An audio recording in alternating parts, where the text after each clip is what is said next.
Subscribers எப்படி இருக்கீங்க? நல்லா இருக்கீங்க நம்புறேன்.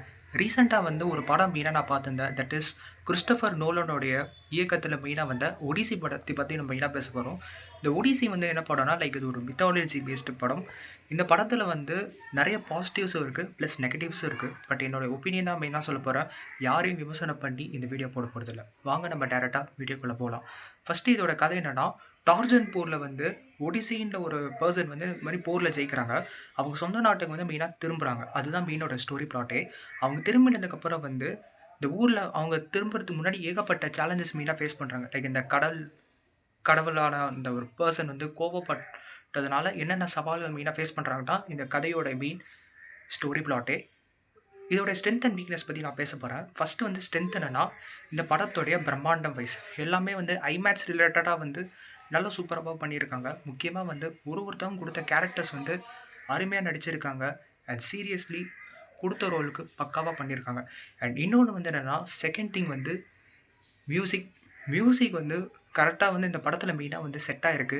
நான் ஏன் சொல்றேன்னா, அ இந்த மியூசிக் வந்து எப்படின்னா, கேட்கறவங்களுக்கு வந்து ரொம்ப ஒரு இன்ட்ரஸ்டிங்காவும் இருக்கும். அதே மாரி வந்து எல்லாருக்கும் வந்து ஒரு புரியிற மாரி வந்து மெயினா இருக்கும் மெயினா சோர்ஸ் சொல்றாங்க. அண்ட் தேர்ட் ஒன் திங் வந்து பேக்கிரவுண்ட் மியூசிக்.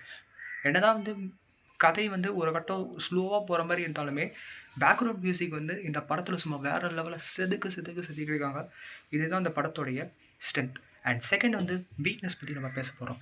இந்த படத்தில வீக்னஸே என்னன்னா, ஸ்டோரி பிளாட். ஸ்டோரி பிளாட் வந்து ரொம்ப ஸ்லோவா போன மாரியே எனக்கு ஃபீல் ஆச்சு. படம் ஸ்டார்ட்டிங்லேருந்தே கொஞ்சம் என்ன சொல்ல வராங்க போக போக இன்ட்ரஸ்டிங்கா இருக்கும்னு நான் எதிர்பார்த்தேன். ஆனா வந்து நடுவுல வந்து எப்படின்னா, லைக் ரொம்ப ஸ்லோவா போன மாரியே எனக்கு ரொம்ப ஃபீல் ஆச்சு. அண்ட் செகண்ட் திங் வந்து மூவி லவ்வர்ஸ்க்கு வந்து சில பேர் இருக்கிற அந்த ஆரம்ப காலத்திலேயே படம் பார்க்குற அந்த மூவி லவ்வர்ஸா இருந்தாலும் சரி, ஹாலிவுட் மூவி லவ்வர்ஸ் முக்கியமா வந்து இந்த படம் பார்க்கும்போதே அவங்களுக்கே மீனிங் ஃபீல் ஆயிருக்கும். இது ரொம்ப ஸ்லோவா போகுது. அந்த மாரி அவங்க மெயினா ஃபீல் பண்ணியிருப்பாங்க. ஸோ, அதனால வந்து நான் சில விஷயங்கள் மெயினா நான் நோட்டீஸ் பண்ணியிருந்தேன். இதுதான் என்னுடைய positive as well as the negative. So, இந்த படத்துடைய மூவி ரேட்டிங் வந்து என்னன்னா, கிட்டத்தட்ட வந்து 5க்கு வேணா நான் 3.75 நான் குடுக்குறேன். 5க்கு 3.75 இதுதான் வந்து என்னுடைய ஒடிசி மூவியோட ரிவ்யூ. ஸோ, உங்க ஒப்பீனியன் மறக்காம கமெண்ட் செக்ஷன்ல சொல்லுங்க ரிகார்டிங் ஒடிசி மூவி பத்தி.